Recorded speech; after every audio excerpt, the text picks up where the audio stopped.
So,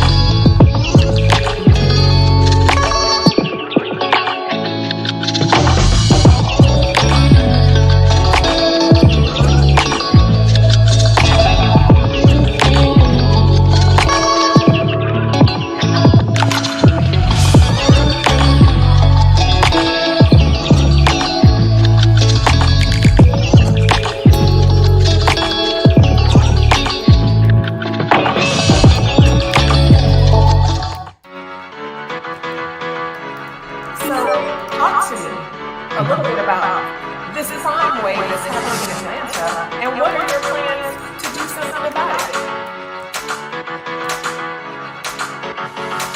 You cannot feed all this mainstream media. You have to get the real good information. You gotta get that because they're hiding it. And it's time to resurrect our minds.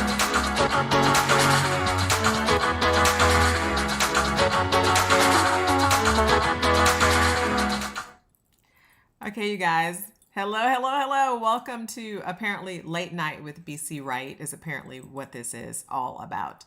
So I could not go to bed tonight without making sure I supplemented this morning's episode of Civil Unrest, where we talked about the Kyle Rittenhouse case, with some video clips that I was not able to share with you this morning. So with that being said, I am going to, in the next 20 minutes, because I know most of you didn't have time to watch 8 to 16 hours of the trial like I did, to be able to get this perspective on this. So in the next 20 minutes, I'm going to run you through several clips that we talked about on this morning show, but I really want you to be able to see it for yourself. So welcome to Late Night with BC Wright. There is going to be some graphic content towards the end regarding the shootings, and there will be a sign that comes up that says graphic content. So if you don't want to see it, you may want to cover your eyes or pause the video or just maybe not even watch. So with that being said, let's get started. So here we go. We're gonna kind of talk about this day, okay? What you see right there circled in the image is Kyle Rittenhouse on the morning of this incident, which was August the 25th of 2020. As we learned this morning that there was rioting going on because of a police shooting on an unarmed African-American male, although he did say he had a knife, but the knife was in the car. But he had gotten shot in his back 7 times. So of course there had been rioting and fires and looting, and as you can see, vandalism. That morning, the gentleman who is circled is Kyle Rittenhouse, who is on trial right now for lots of different counts. And he's wearing the exact same outfit that you're going to see in some of the videos that we're going to be talking about later today. So he's in the community volunteering to clean graffiti off of the high school. It's the high school. He's 17 years old. So this is how he started his day. And I wanted to start with that just so you could see that. So who are we talking about? Who is actually a victim of his alleged crimes? Well, these are the victims, and you're going to hear their names in some of these clips. So I want you to have an idea who they are. And for those of you who didn't know, you can close your mouth now because they're white. Whether it is high school students or people I've talked to on the phone, or even myself, because when I heard about this case, I said, tell me about the people who were shot. And the person said, you already know. And I was like, no, not another white on black killing. Not at all. But then again, of course, they'd been calling him a racist and a white supremacist. And it was in connection with this violence against an African American. So many people assumed that the victims were black. They are not. The victims are before you. And their name is Anthony Huber. He is deceased. You will see him in a video with a skateboard. So just remember that part. He has a skateboard towards the end where he hits Kyle Rittenhouse in the head. We talked about that this morning. You will see one Joseph Rosenbaum. He is also deceased. He is the first person who was shot. And you will see the final person who survived and testified, Gage Grosskreutz. Okay, these are the victims that we're talking about in this case, so that we're all aware and we're all on the same page. So with that being said, let's jump right into it. The first thing we're going to look at is this morning, and I like to back up things that I say, so I want you to see it for yourself. This morning, one of the things that we talked about was the fact that there was a reporter out there by the name of Richie McGinnis, and he did an interview of Kyle and actually ended up following him kind of throughout this evening. And that's why we have so much video footage. And in this first scene right here, here's what I want you to pay attention to. In this first scene that we're going to go through, these video clips are related to him saying that he was there to protect the property because the car dealership, the other location, had been burned down the night before. But he was also there to assist people who needed medical assistance. So let's pay attention to this clip here. And I better play it on the right side there. Here we go. What are you doing out here? Obviously you're armed and you're from this business. You saw burning last night, so what's up?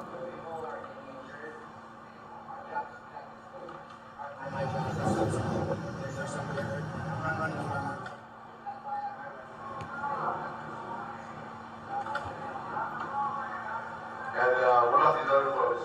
I see there's some other people who are armed as well. Gotcha. And then what about these guys up on the roof? Gotcha.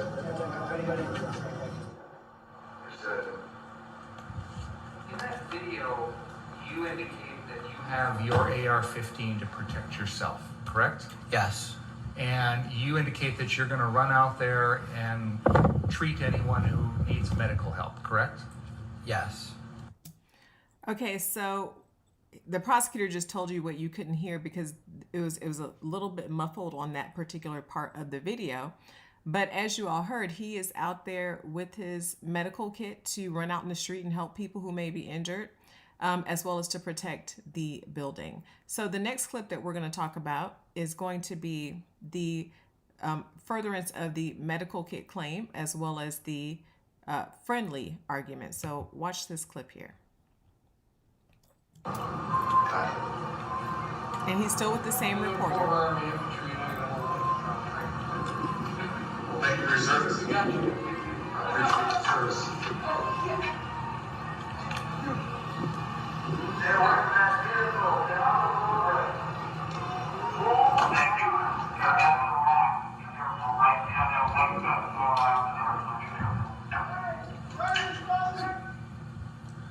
Can we back up 10 seconds, please? And then just pause right there. We just heard a voice say something to you, Mr. Balch, about people throwing rocks or something along those lines. I don't really need to know exactly what they said, but did you hear that voice? The police officer from the Bearcat, yes. That's what I was going to ask. That's one of the law enforcement officers in that armored vehicle that you're walking past, correct? Yes. And this, what we're watching in this video happens a few minutes after those same Bearcats had come to the 59th Street property and handed you some bottles of water, correct? Yes. And they say to you something to the effect of, "We appreciate you guys." Do you remember that? I do.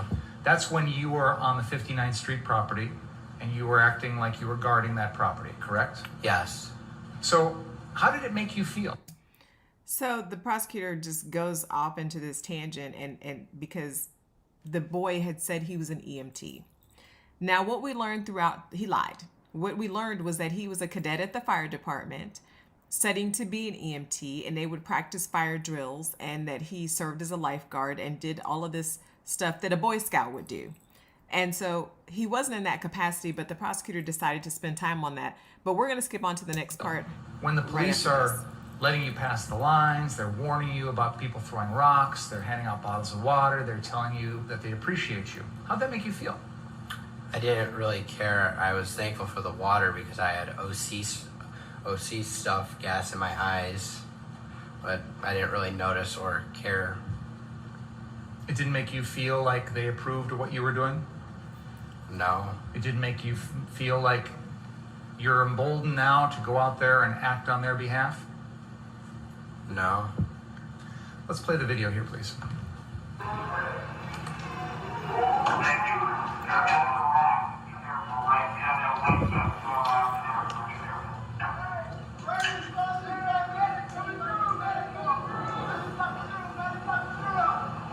Cross. Now you all hear the gentleman with him screaming, they're saying friendly's friendly, medic coming through, like we talked about this morning. You yelled something friendly. I'm not sure how many times, but you yelled friendly out. Yes.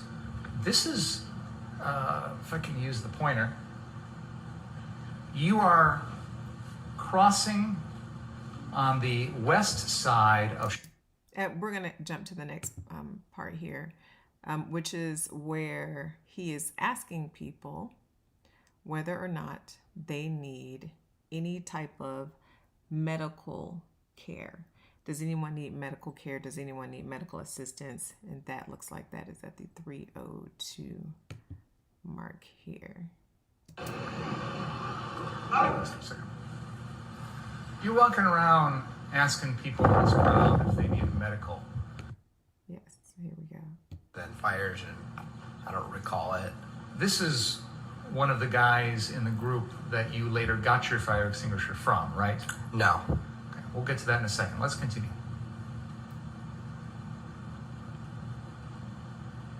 Brian, can you continue? You good?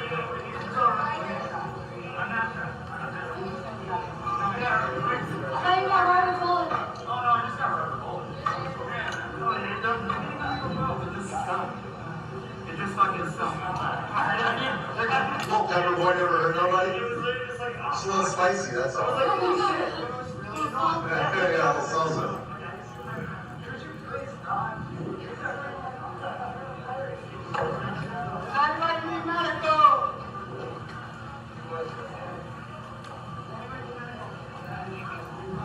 I think someone's got some medical weed, I'll tell you that.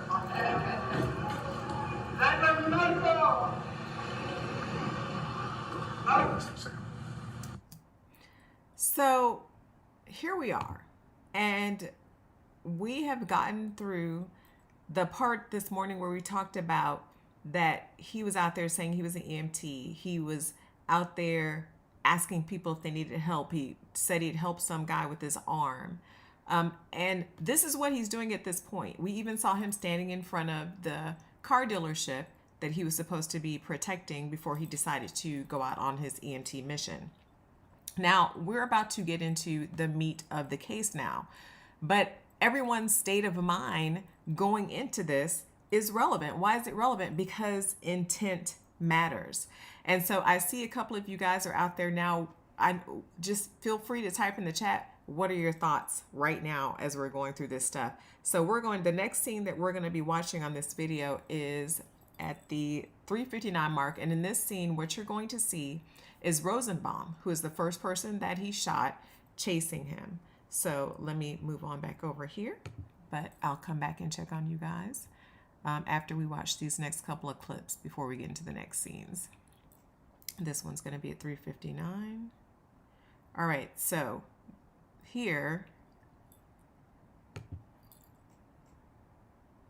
what I want you all to pay attention to, you can see it on the screen, but you see where the bright lights are on the building, okay?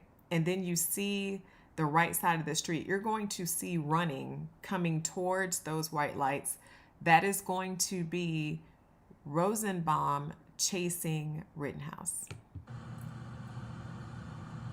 In this video, at this point, Mr. Rittenhouse, you have turned around and you are pointing your weapon at Mr. Rosenbaum, correct? Yes. And there's a point, let's continue the video, please. You see him running.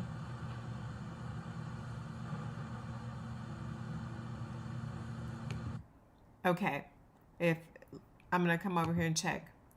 Does anyone need me? Oh, hey, Rosemary. Angela, I'm so glad you're here. And Tish, this kid just wants to belong. His state of mind doesn't seem to be looking for one to find violence, right? And I see you. I didn't know the details, but this is insane. How is he able to have access based on his word? There you go. Wait till you see some of the stuff later. But here's the deal. If y'all probably want me to replay this scene, if there's anything y'all want to see again, since I'm just kind of doing a supplement to this morning show, let me know. So in here, hopefully you guys saw he was being chased, right, by Rosenbaum.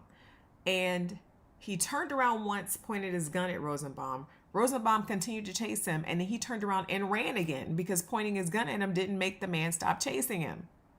Right? All right, I see you. Shani, do you want to replay? Let's do it. And we're going to get to see this from different vantage points as well. So let's do a replay here. Let's start here.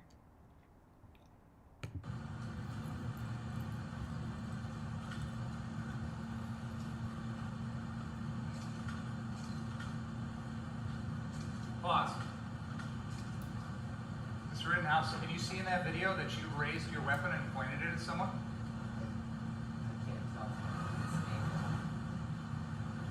He's too soon in the video. Your Honor, he's answered the question. Where he raises his hands and leaps up in the air. Okay, here we go. All right, here we go. In this video, at this point, Mr. Rittenhouse, you have turned around and you are pointing your weapon at Mr. Rosenbaum, correct? Yes. And there is a point. Let's continue the video, please.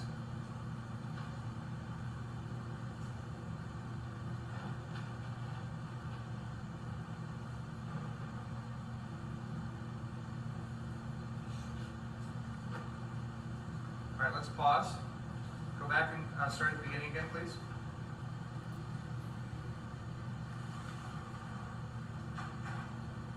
You guys see him being chased. He turns around with his Pause. gun and turns back around to keep Can you running. go back about half a second, please? Turned around, and I may have slowed down a little bit. Oh, wait. Okay, so here. There he's talking about the fact of what he did after the shooting took place. Let me see. The last thing we saw was the chase, but I want us to go over to a different vantage point of the shooting. You all see the running here again so that you can get a better look. 15, 15, 16, 31. Okay, here we go. This is a different vantage point. So the orders you hear about yelling no cameras, it was white boys. That's it, man. We got a gun, baby.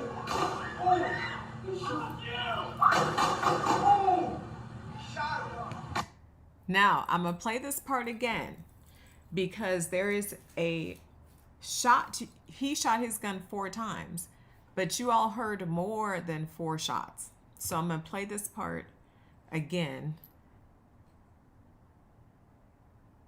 here. And you guys will see him being chased into the parking lot of the car source as well.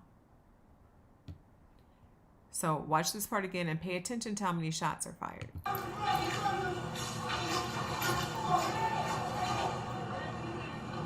So the orders you hear about yelling no cameras, it was white boys. That's it, man. We got a gun, baby.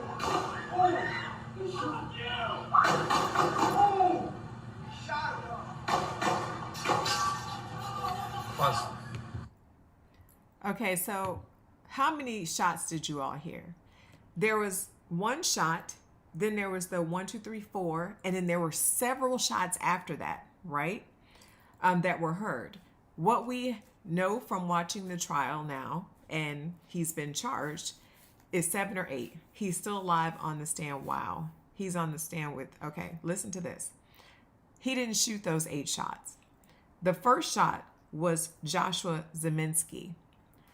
So he's being chased by one of the people on the scene. We're going to hear about that shortly. And he turns around to point the gun for the guy to stop chasing him. The guy doesn't stop chasing him. So he turns around and keeps running until he gets what he says was cornered in. And he turns around and says the guy tried to grab his gun and he shot him. Joshua Zeminski fired the first shot. He fired 4 shots, and then other people started shooting. You're going to hear the police officers say that everyone had guns and everyone was shooting. So there's a lot going on, right, in this particular video. So let me see, what do I have next on my list to show you guys as a follow-up to this morning? Let me see how far this video goes. I think this one's After you fired your 4 shots at Mr. Rosenbaum, there were 3 more gunshots right after that, right? Yes. And those were coming from very close to where you were, weren't they? Yes. Now, he didn't fire those shots, but those shots were coming from the vicinity that he was in. So that was at 4:16. So we're going to show you what happened after the shooting, okay? And so, oh, it's coming up right here.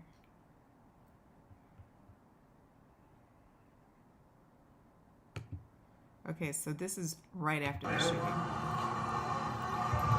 You laid him out. Laid him out, Bob. Laid him out.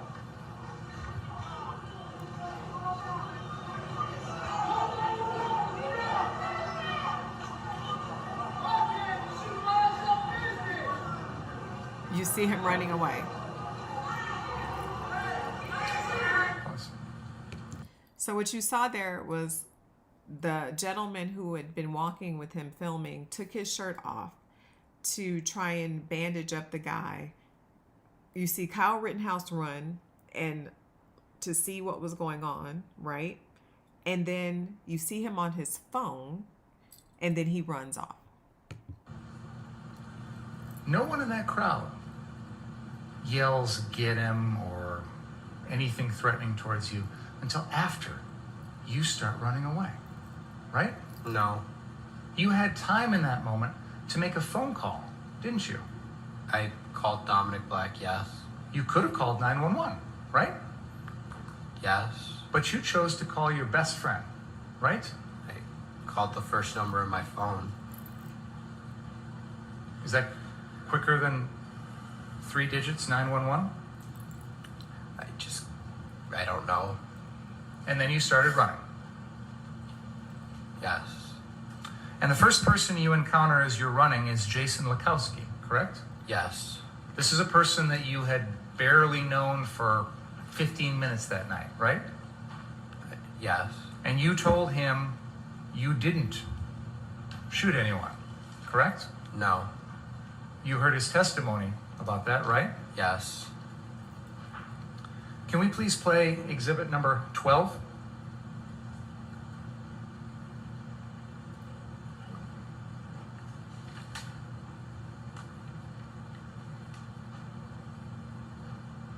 While we're getting that ready, you talked earlier about this crowd and what they were saying, and you felt like they were coming after you.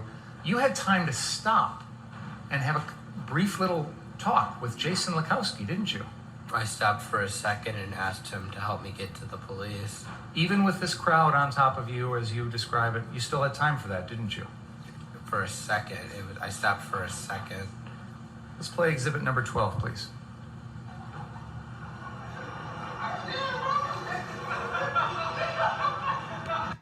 Now, they don't show that particular video, so I'm going to show you whether or not he ran to the police.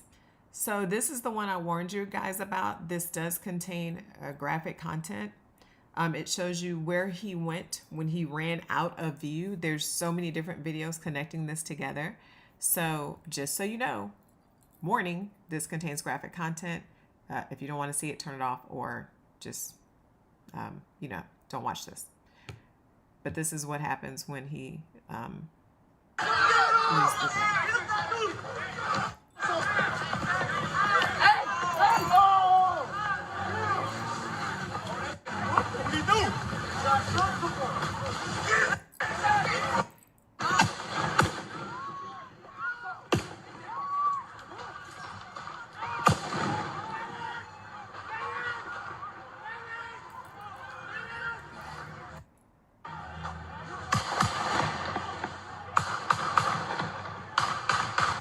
rest of those shots are not coming from his gun. There are lots of people shooting.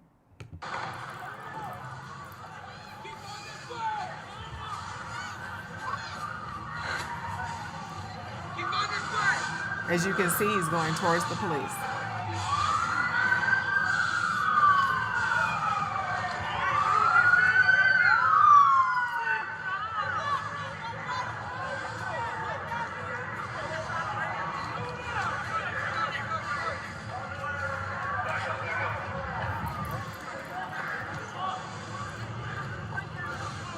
Hey, he just shot them! Hey, dude right here just shot them! Dude right here just shot all them down there! That dude just shot them right there! That dude right here! Yeah!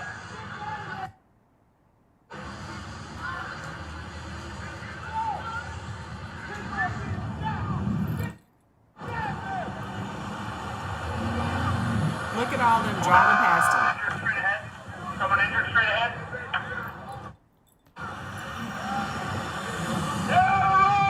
Get out of the road!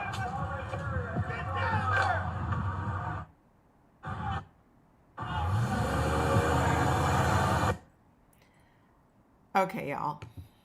And I'm going to come back to this in a second. But here's what I want y'all to see. Listen to this.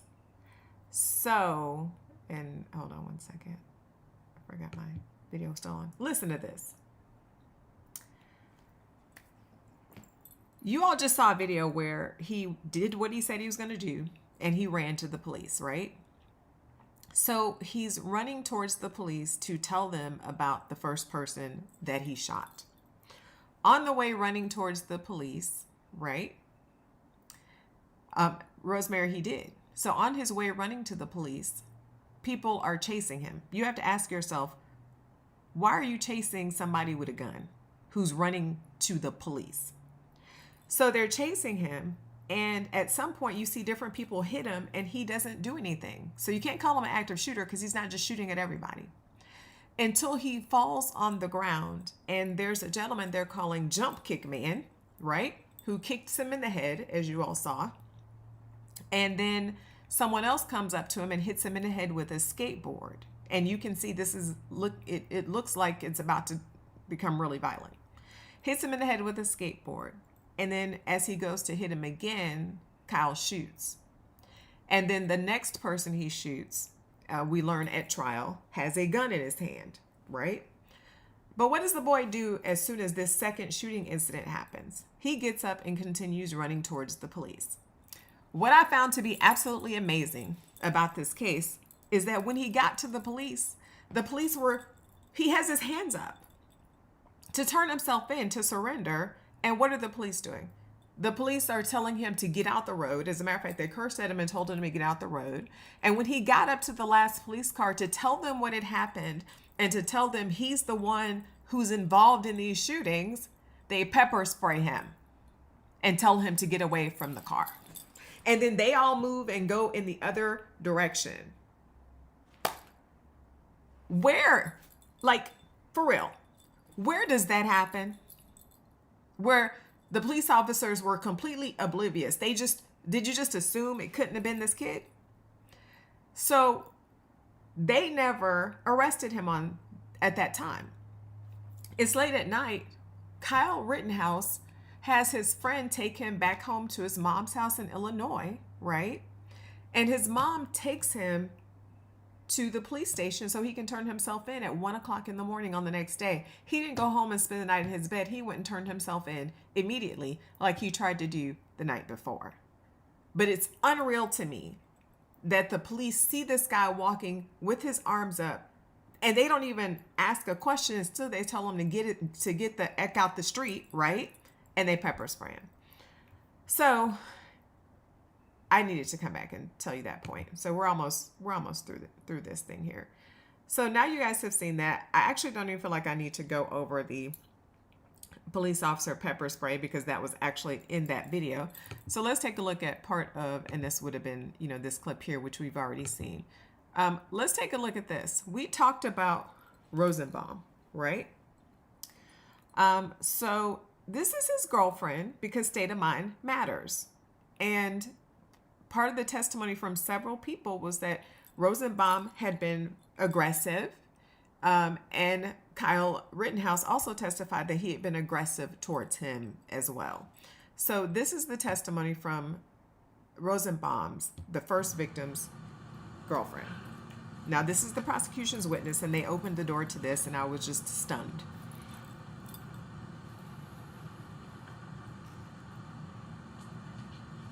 All right, go ahead, Mr. Sharofsky. You had answered some questions from Attorney Krause regarding Joseph taking medications that day. Correct. Mr. Rosenbaum. Sorry. Thank you. And then Mr. Rosenbaum had taken medications that day? Correct. Okay. Do you know what they were? No, I only know some of them. I don't remember all of them. Do you know, can you tell us the sum that you know he took? Gabapentin was one. I'm gonna stop you for 1 second. Do you know what he takes that, did you know what he took that for? Bipolar disorder. Okay. Any other medications that you know that he took? I know he was on an antidepressant. At that time, I don't know which one they had him on. Okay. Those would, and then something for sleep. Okay, but so the only, to be fair to you, the only medication that you know by name was gabapentin. Mm-hmm. And you are telling us that you know he took that for his bipolar disorder. Correct. Okay. Any question for the state? Okay. So now, here we are, understanding that now Rosenbaum, right, is, yes, all those meds. Rosenbaum has been, we learned through her testimony that Rosenbaum has been released from the hospital. It made it to the papers that he had actually been released from the hospital because he had a suicide attempt, and they were keeping him in the mental health ward, and they released him the morning of this shooting, right? And then we learned from her on the stand that he also had bipolar disorder. And we learned from several other witnesses that he had been acting aggressive throughout the evening, which begs the point, does that lend credibility to Kyle's claim that he was afraid of Mr. Rosenbaum? And are there any surrounding circumstances that we need to pay attention to? So with that being said, I think the last clip I'm going to show you is actually going to be testimony from Mr. Rittenhouse himself regarding how the situation unfolded and what that was like for him. Mr. Rosenbaum, I did not. did you speak to Mr. Rosenbaum? No. Did you notice Mr. Rosenbaum doing anything as you went down to car source 3? I didn't notice Mr. Rosenbaum until he came out from behind the car and ambushed me. Okay, I'll get to that. Did you run the whole way? No, I didn't. Okay. You had your gun, correct? Yes. And you had a fire extinguisher? Yes. And you had your medic? My medical bag, yes. And were you asking people about medic at that point? I was asking people if they needed medical help as I was getting down there. Did you receive any responses? No, I didn't. Describe your approach to car source number 3. As I'm walking down Sheridan Road, I hear somebody scream, "Burn in hell," and I replied with friendly, to let them know, hey, I'm just here to help. I don't want any problems. I just want to put out the fires if there are any. I continue walking, and then I notice the Duramax. I notice in the back seat of the Duramax, and I stepped towards the Duramax, and as I'm stepping forward, I believe his name is now Joshua Zeminski. He steps towards me with a pistol, and as I'm walking towards to put out the fire, I drop and I take a step back. Okay. when you step back from Mr. Zeminski, what's your plan? My plan is to get out of that and go back north down Sheridan Road to where the car source lot number 2 was. And did you get back? Were you able to go in a northerly direction? I wasn't. Describe what happens. Once I take that step back, I look over my shoulder and Mr. Rosenbaum was now running from my right side. And I was cornered from in front of me with Mr. Zeminski. And there were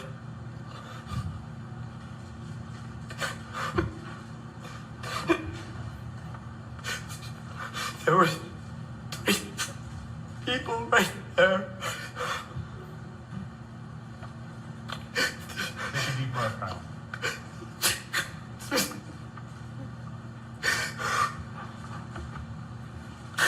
That's what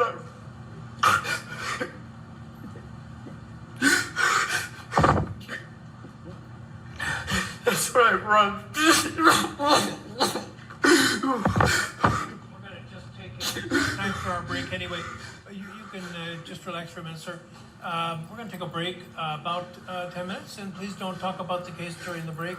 Read, watch, or listen to any conference call. That's his mother. And so, as promised, you all now have the information, as opposed to, and I gotta tell you, because, someone told me that, he had shot 3 black people, and I believed it until I went and watched the trial for myself, and as many people have, because it's an easy thing to assume, but that's not true. President Biden called him a white supremacist, but there's really no evidence of that either, which was the incitement after the indictment. And we've seen this case now from, yes, as opposed to media sound bites. That's it. Now we've seen this case from another perspective. And it's okay if you believe that he's guilty and it wasn't self-defense. It's okay if you believe that. And it's okay if you believe he's not guilty and it was self-defense. As long as you got the information because you actually looked at footage from the videos, or because you actually took time to watch the trial, or because you came on Unfiltered and watched me and I put it all together for you to be able to take a look at it and judge it for yourself. But what we can't do when our country is at a tipping point, which is what we talked about before, because that's where we are, is take a side just because it's popular, or take a side just because something happened in the past, or take a side just because they're black, or take a side just because they're white. We have an obligation to get the facts, and videos don't lie. So like I said, it's up to you what side you want to choose, but you at least should know the facts first. So this has been a supplement to this morning's show that we did. And I wanted to make sure I came back and gave you guys that video information. So thank you guys for joining us. Until next time, which will be next week, make sure you be blessed and stay woke. And don't forget, we're going to be blessing 5 families with Thanksgiving dinner gift cards to, either a restaurant or a grocery store, Honey Baked Ham, whatever it is they need. So if you know someone who's in need, please make sure you have them send that information over to me at beblessed@bcwright.com. beblessed@bcwright.com, or you can inbox me at the BC Wright on Instagram or on Facebook. I love you guys back, and I look forward to seeing you guys on next week. Until then, take care. Bye-bye.